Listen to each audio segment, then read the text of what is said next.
MO Muse. I'm your host Jane, and I'm here today with Melanie Royster, artist and genius behind Melroy Art. How are you? I'm good. Thanks for asking. I'm good. Nice. This is your first solo exhibit. Are the nerves like on? No, they're off now. They were on all week, and then today I just woke up and then it was just like, it is what it is. And Nice. we're just gonna have fun and yeah. Okay. All right. So let's get into the title of the show or the exhibit, should I say? And let us know a little bit about the theme. Yeah. So there's kind of a two-part, really a three-part, but two-part. So comfortable being uncomfortable is very much where I'm at right now, especially when you're someone who's constantly like looking to like become better, so on. It's just gonna be uncomfortable. That journey's gonna be uncomfortable. You're changing. You've never been who you are becoming ever, so it is an awkward time. So just getting comfortable, being uncomfortable, and being okay with the changes and not having so much control and all the things.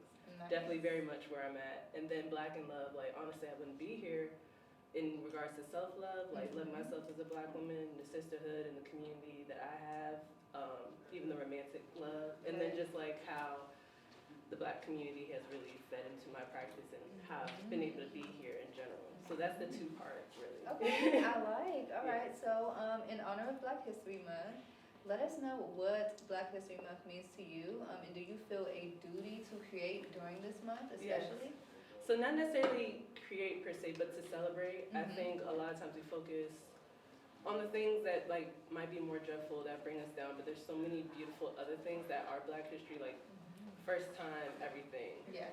We've invented so much. Like Yes. everywhere you look around, most This likely is a true. Black creator has created that.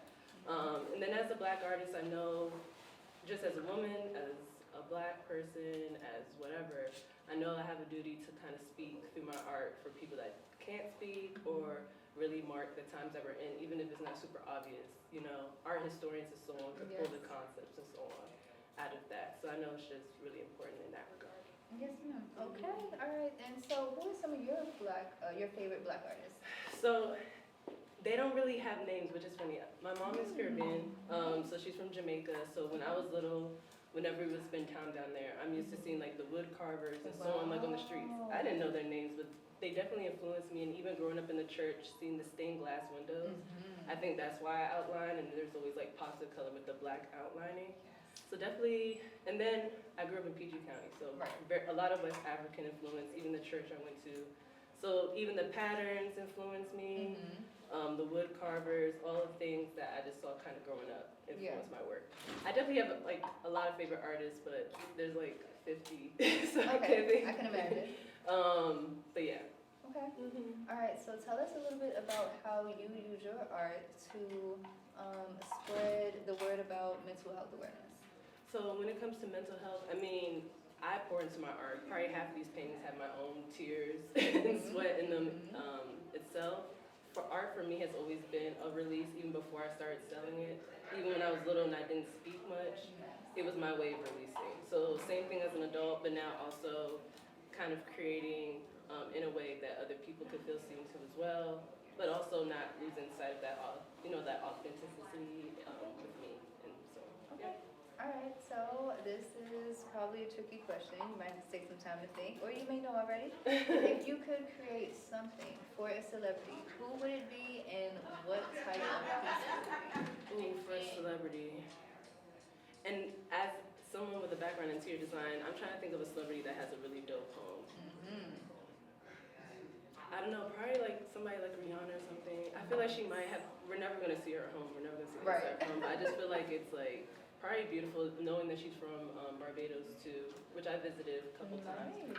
So, and probably just like a lovely mural. I'm assuming that she has like indoor, outdoor space, like atriums. I want that in my dream home. Yes.